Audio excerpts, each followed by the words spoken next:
Buen día. Vamos a revisar el día de hoy el tema de el protocolo de atención para las víctimas de violencia sexual. Es la resolución 459 de 2012 del Ministerio de Salud. Para empezar, es muy importante recordar la responsabilidad del sector salud ante las víctimas de violencia sexual, ya que todo tipo de violencia es un problema grave de salud pública que afecta no solo a las pacientes, sino a sus familias, a la sociedad en todas las condiciones sociales y económicas. Es importante la responsabilidad del sector salud porque en la mayoría de casos somos los que realizamos la detección de todos los casos de violencia sexual. Debemos garantizar una atención oportuna y con calidad, realizar todas las actividades de notificación y vigilancia y garantizar la referencia a los sectores de justicia y protección.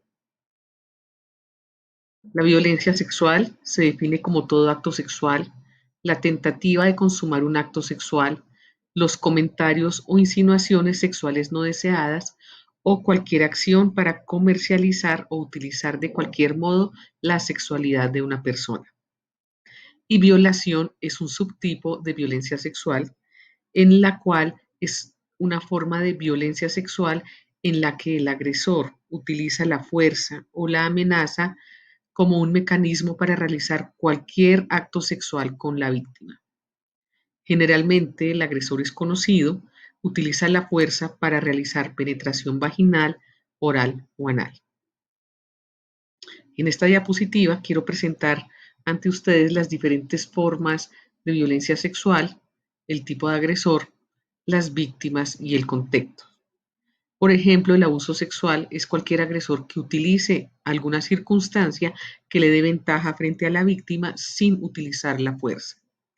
Las víctimas generalmente son niños o niñas o cualquier persona con alguna condición que genere su vulnerabilidad. Por ejemplo, condición de inconsciencia, inferioridad psicológica, discapacidad, etc.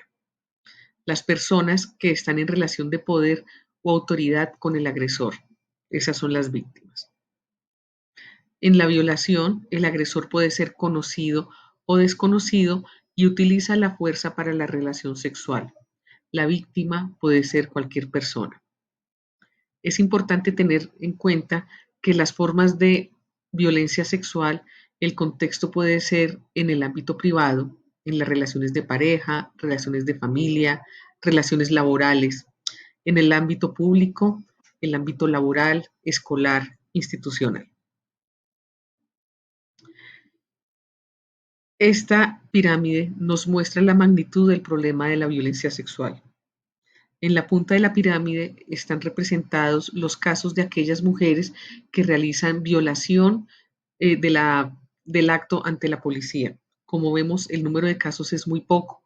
La mayoría de eventos de violencia sexual generalmente no son revelados por vergüenza, por sensación de culpa o por otros factores.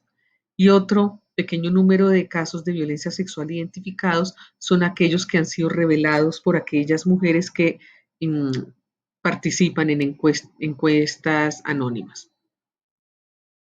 En un estudio realizado en Latinoamérica, se identificó que solo el 5% de las víctimas adultas de violencia sexual notificaron el incidente ante la policía y no notificaron porque percibieron que los sistemas de apoyo eran inadecuados por vergüenza, temor a riesgo o represalias, temor o riesgo a ser culpadas, temor o riesgo a que no les creyeran su historia o a ser maltratadas o a ser socialmente marginadas.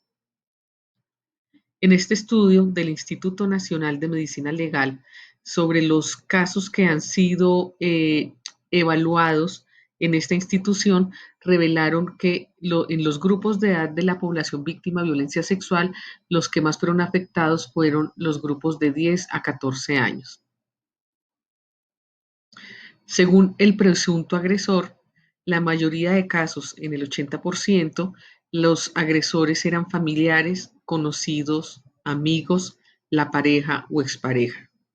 Solo en un 6% el agresor fue un desconocido. Según el escenario del hecho de violencia sexual, la mayoría de eventos se presentaron en la vivienda en aproximadamente un 79%, un 10% en la vía pública. ¿Y cuáles son las consecuencias de la violencia sexual para la salud de las mujeres? Hay consecuencias a nivel de la salud reproductiva, de la salud mental, a nivel de la salud reproductiva, las secuelas relacionadas con el trauma ginecológico por el evento violento, los embarazos no planeados y no deseados, y posterior a un embarazo no planeado, el acceso al aborto inseguro. Disfunción sexual aumenta el riesgo de infecciones de transmisión sexual, incluida la infección por VIH, y en casos en que se presente traumatismo ginecológico, una secuela puede ser la fístula genitourinaria. A nivel de la salud mental, las secuelas o consecuencias pueden ser depresión, trastorno de estrés postraumático, ansiedad, dificultades en el sueño, síntomas somáticos, comportamientos suicidas y trastorno de pánico. A nivel conductual, aumenta el riesgo de comportamientos de riesgo, por ejemplo, la relación sexual sin protección, relación sexual consensual temprana, múltiples compañeros sexuales, abuso de alcohol, abuso de sustancias psicoactivas. Y los resultados fatales pueden ser muerte por suicidio, complicaciones del embarazo, aborto inseguro, SIDA o asesinato durante la violación en defensa del honor de la mujer. También las consecuencias pueden ser a nivel del niño nacido como resultado de la violación y los infanticidios debidos a esto. A continuación revisaremos lo que está plasmada en la resolución 459 de 2012, que es el protocolo de atención en salud a las víctimas de abuso sexual. Son 15 pasos. El primer paso para la atención a la víctima de violencia sexual es la preparación de la comunidad para acceder a los servicios integrales de salud. En este paso es importante que se implementen acciones de información, educación y comunicación dirigidas a la comunidad en torno a los siguientes temas. La violencia sexual es una urgencia médica, es gratuita la atención a la víctima de la violencia sexual, hace parte de los derechos de las víctimas y durante la atención se debe garantizar la confidencialidad, se debe garantizar el acceso a los servicios de salud, y es importante educar a la comunidad en cuanto a que si se identifica una mujer víctima de violencia sexual, esta debe presentarse inmediatamente a los servicios de salud sin bañarse o cambiarse de ropa o traer la ropa que utilizaba en el momento de la ocurrencia de la agresión.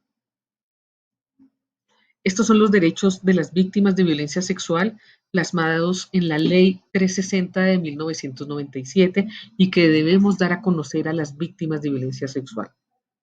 La víctima de violencia sexual tiene derecho a ser tratada con dignidad, privacidad y respeto durante la entrevista o actuación con fines médicos, legales o de asistencia social. La víctima de violencia sexual debe ser informada sobre los procedimientos legales que se derivan del hecho punible. Debe ser informada de los servicios disponibles para atender las necesidades en salud que se le hayan generado posteriores al delito. Deben ser informadas sobre el acceso de orientación y consejería tanto para ella y su grupo familiar. Los servicios de salud para la víctima de violencia sexual son gratuitos, incluidos los tratamientos para la prevención de VIH e infecciones de transmisión sexual, los tratamientos para la atención del trauma físico y emocional. El segundo paso es la verificación y mantenimiento de las condiciones mínimas necesarias para brindar una atención integral de violencia sexual en el sector salud. Las instituciones deben delegar una persona responsable para que se dé cumplimiento al protocolo de atención a la víctima de violencia sexual y deben conformar un equipo básico conformados por médico, enfermera, trabajadora social, profesionales en salud mental y personal administrativo. Las instituciones deben garantizar la capacitación tanto al personal asistencial como administrativo. Las instituciones deben tener flujogramas de atención, Se debe garantizar los insumos y dotación necesarias para atender a la víctima de violencia sexual, seguir las rutas de articulación intersectorial y disponer del directorio de las instituciones de referencia y activar el proceso de trabajo con las diferentes instituciones y sectores con el fin de garantizar la atención completa, oportuna y siempre en el marco de la confidencialidad y el respeto para la víctima de violencia sexual. El tercer paso es la recepción inmediata de la víctima de violencia sexual por el servicio de urgencias. Es importante que tanto el personal asistencial y administrativo no pongan barreras de acceso, que se garantice la gratuidad, celeridad, oportunidad, integralidad y calidad de los servicios. En la atención de la víctima de violencia sexual es importante valorar el peligro inminente que pueda estar corriendo la vida de la víctima, de modo que se garantice una estabilización necesaria antes de continuar con los siguientes pasos del protocolo.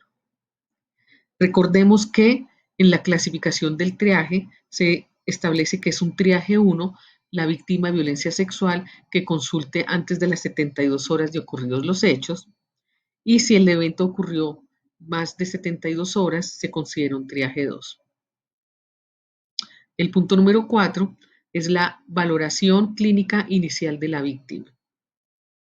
Es importante realizar un diagnóstico de la salud física y mental, garantizar el acceso a los diagnósticos clínicos y paraclínicos, garantizar la profilaxis y tratamiento para prevenir las infecciones de transmisión sexual y la infección por VIH, la anticoncepción de emergencia en los primeros 5 días, la información y asesoría sobre interrupción voluntaria del embarazo, iniciar la recolección de evidencias en el marco de la cadena de custodia, orientar a la familia y planear el seguimiento y remisión a otros servicios de salud requeridos. Cuando ingresa la víctima de violencia sexual, recordemos que el caso se debe atender como una urgencia médica. Hay que evaluar cualquier situación que ponga en riesgo la vida inminente de la persona y ya una vez estabilizada hay que explicar los derechos de las víctimas de violencia sexual y hay que obtener el consentimiento informado para iniciar la atención clínica integral. En la anamnesis debemos permitir que la paciente realice un relato completo de los hechos. Las preguntas que realicemos deben ser orientadoras, preguntas abiertas y es importante no hacer suposiciones.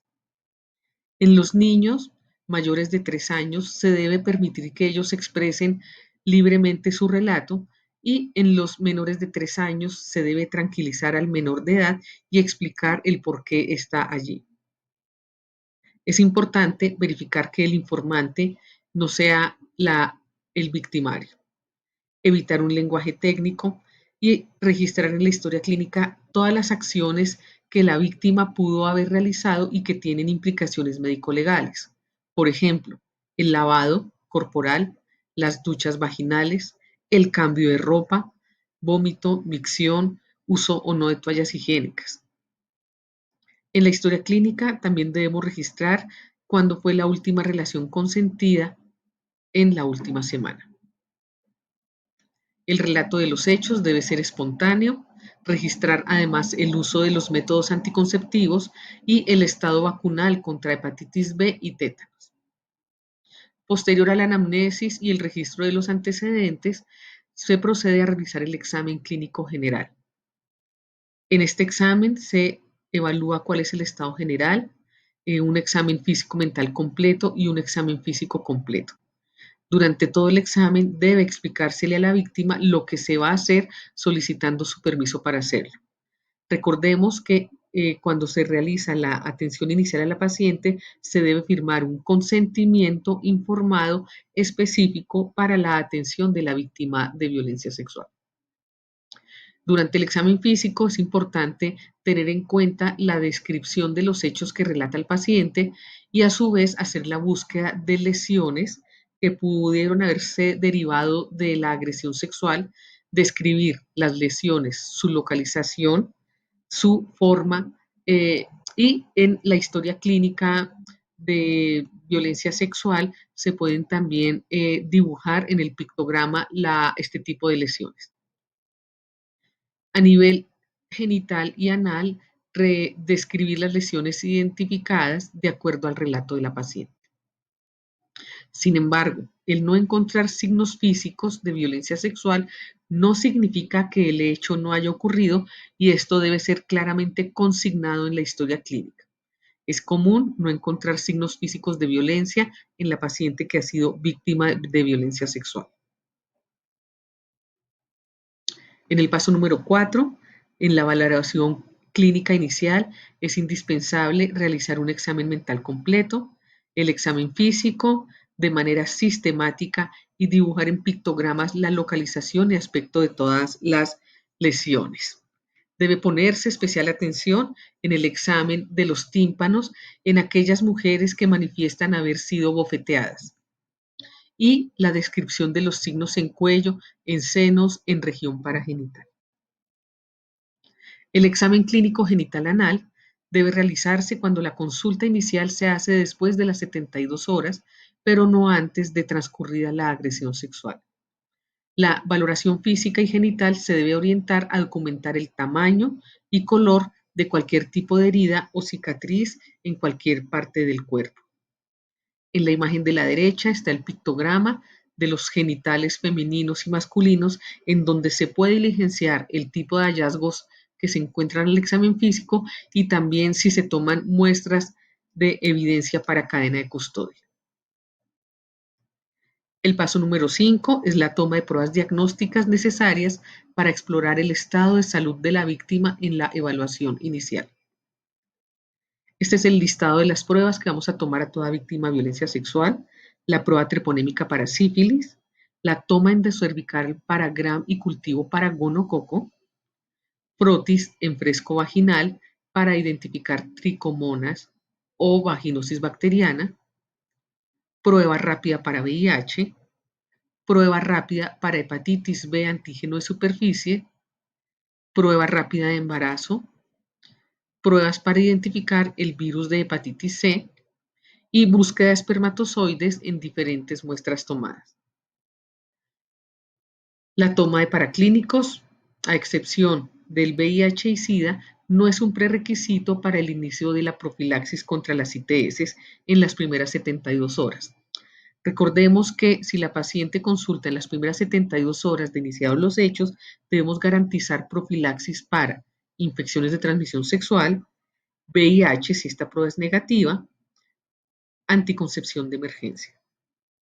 El resultado de la prueba de embarazo no debe retrasar la prescripción de la anticoncepción de emergencia. Estas pruebas diagnósticas son procesadas en la institución, pero también si el hecho ocurrió o consultó a la paciente en las primeras 72 horas, debemos tomar las muestras forenses para el delito sexual.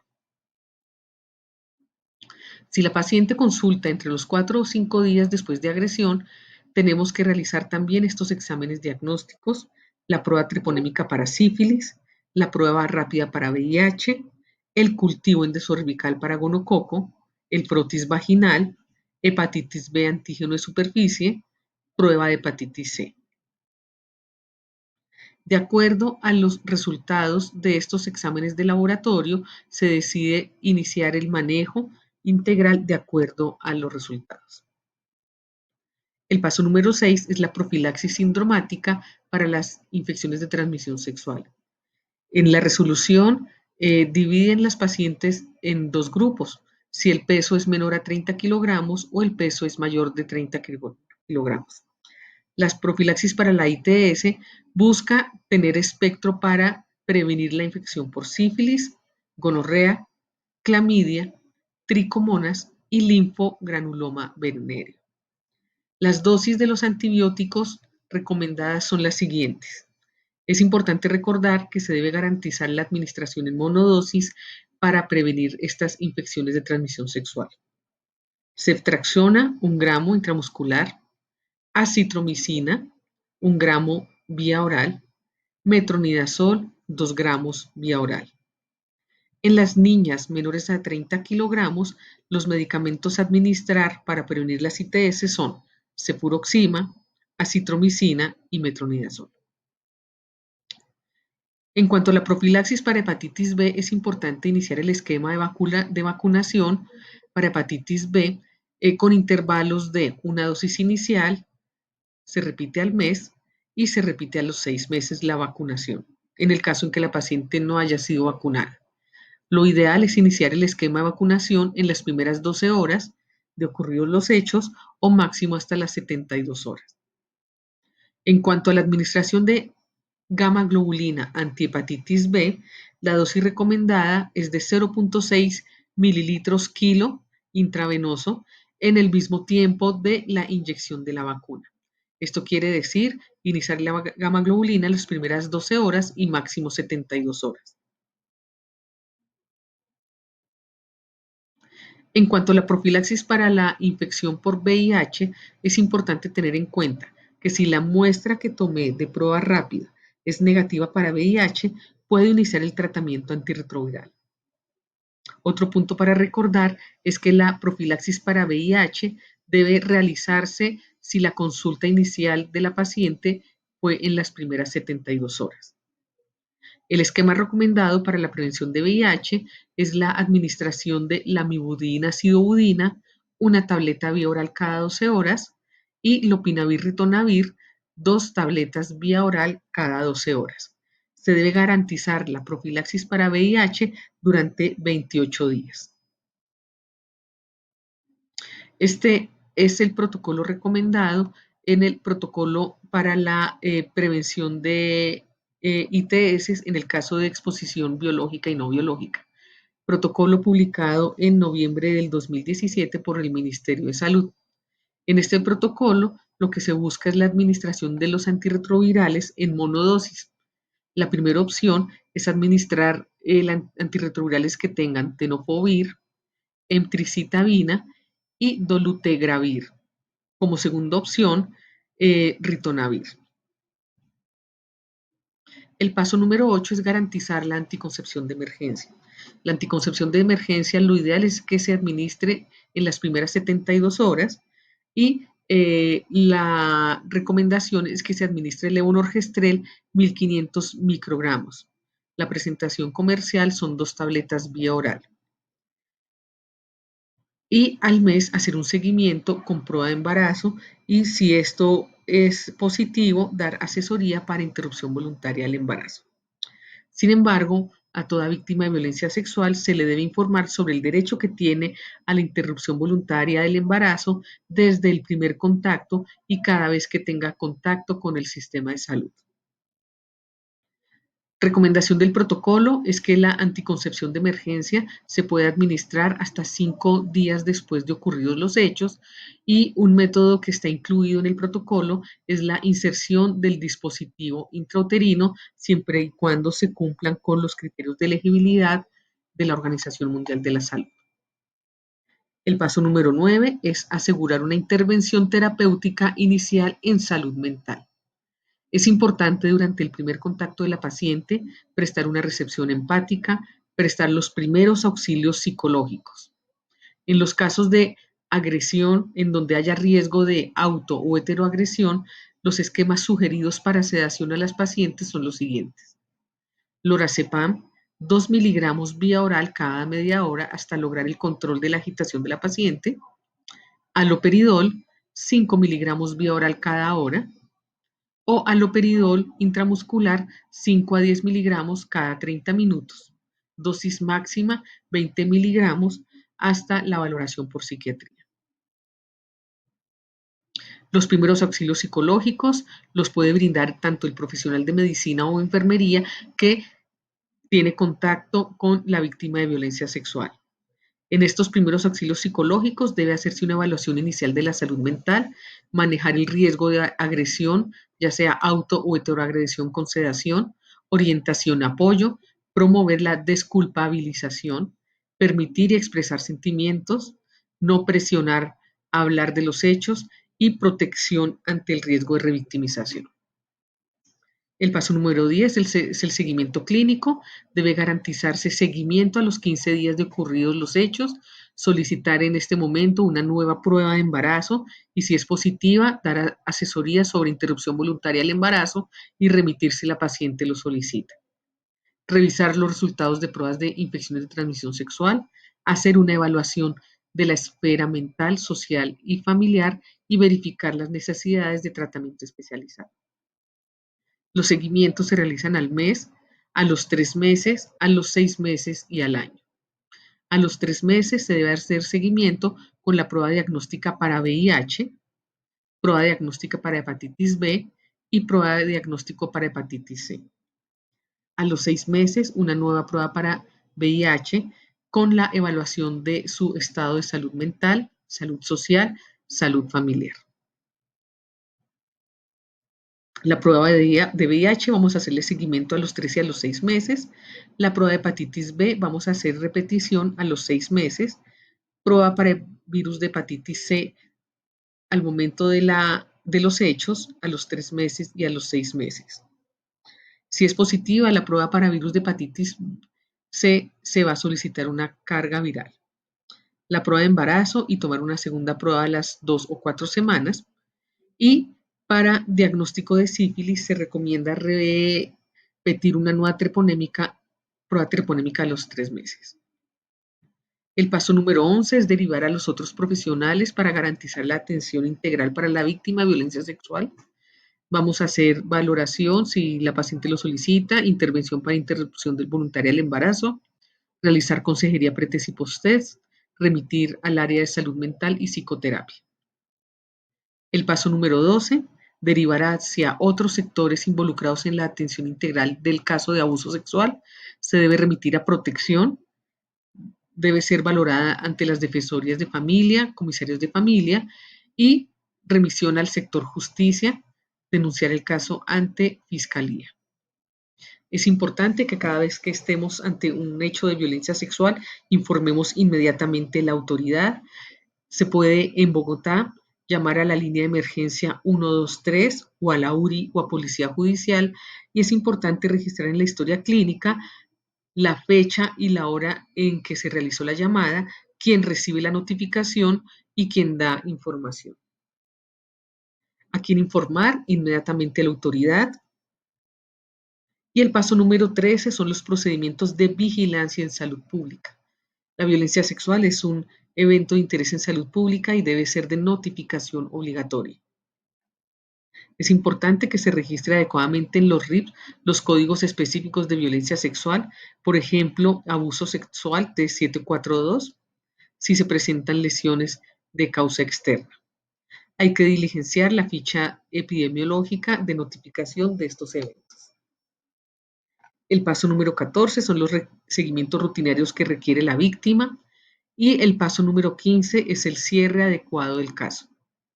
Los seguimientos ambulatorios puede realizarlos el médico general, quien es el encargado del seguimiento ambulatorio y de realizar el cierre del caso. Un cierre adecuado permite dar una evaluación sintética sobre la caracterización del evento, el manejo dado y los pronósticos. Aspectos fundamentales durante el cierre de caso, la educación a la víctima en torno a sus derechos, información sobre salud sexual y reproductiva, verificación del entendimiento por parte de la víctima y su núcleo familiar y asesorar sobre sus derechos sexuales y reproductivos, incluyendo la prevención de embarazos. Cada vez que se realice la evaluación de la víctima de violencia sexual, además de diligenciar la historia clínica institucional, se debe diligenciar este protocolo del informe pericial integral en la investigación del delito sexual. Es un protocolo que está en la página del Instituto Nacional de Medicina Legal y Ciencias Forenses y este formato también nos permite registrar en la historia clínica la recolección de elementos, materia de prueba y cadena de custodia que evidenciemos y recolectemos durante la evaluación de la paciente. Todos los elementos que se obtengan como producto de la cadena de custodia deben realizarse los registros adecuados de cadena de custodia, tanto los rótulos para los elementos materia de prueba como el registro de cadena de custodia. Esto con el fin de preservar y dar garantía a los elementos materia de prueba que recolectemos durante la evaluación de la víctima de violencia sexual. Agradezco al comité organizador de este evento el haberme invitado para participar en su marco en su programa y les deseo un feliz día.